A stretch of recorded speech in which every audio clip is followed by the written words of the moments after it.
بڑھوتی کا موجب، ایمان میں برکت کا موجب بنتا ہے، اور جو فتنہ برداز ہیں وہ تو پھر فتنوں میں کھولتے رہتے ہیں۔ حضور ایک جگہ حضور نے یہ بھی فرمایا ہے کہ کشفی طور پر میرے اوپر یہ کھولا گیا ہے،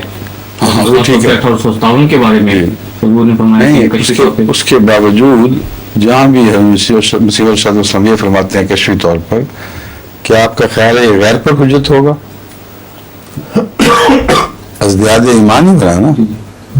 ان لوگوں کو جو ایمان لاتے ہیں ان کے نزدیک اس واقعہ کی اہمیت ذوقی سے نکل کر اللہ تعالیٰ کی وہی کتابیں ہو جائے گی، لیکن مانیں گے وہی جو پہلے ایمان لا چکے ہوں۔